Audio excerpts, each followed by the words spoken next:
One of the most difficult choices I've ever faced in life was in 2008. I think I had maybe $30 million left, or $30 or $40 million left in 2008. And I had two choices. I could put it all into one company, and then the other company would definitely die, or split it between the two companies. But if I split it between the two companies, then both might die. When you put your blood, sweat, and tears into creating something, or building something, it's like a child. And so it's like, which one am I going to let one starve to death? I couldn't bring myself to do it, so I split the money between the two. Fortunately, thank goodness, they both came through. You will fail at some point in your life. Accept it. You will lose. You will embarrass yourself. You will suck at something. There's no doubt about it. And I know that's probably not a traditional message for a graduation ceremony, but hey, I'm telling you, embrace it, because it's inevitable. And I should know. In the acting business, you fail all the time. Early on in my career, I auditioned for a part in a Broadway musical. Perfect role for me, I thought, except for the fact that I can't sing.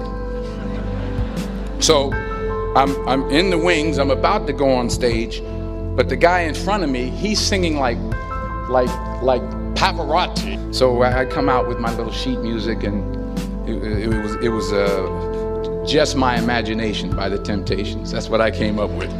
So I hand it to the accompanist, and she looks at it and looks at me and looks out at the director and is like, all right. So I start, I'm gonna sing. I'm like,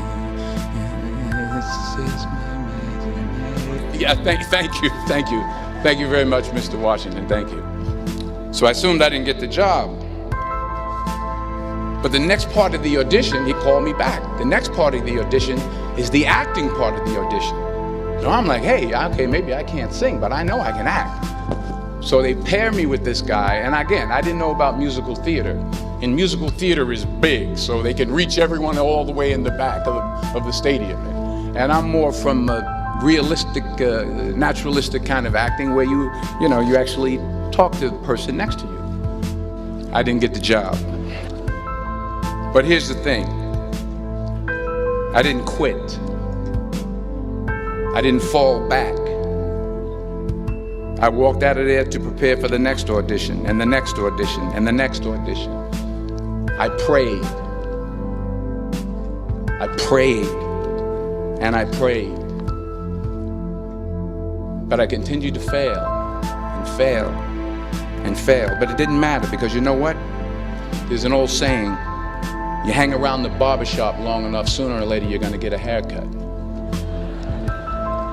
So you will catch a break, and I did catch a break.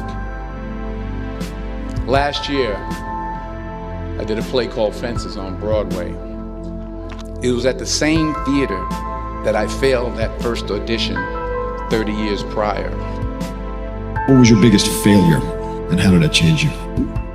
Well, there's a ton of failures along the way, that's for sure. As I said, for SpaceX, the first 3 launches failed. And we actually were just barely able to scrape together enough parts and money to do the 4th launch.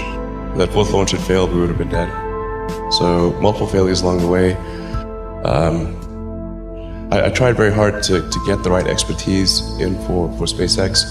I tried hard to find a great chief engineer for the rocket, but the good chief engineers wouldn't join, and the bad ones, well, there was no point in hiring them. So I ended up being chief engineer of the rocket.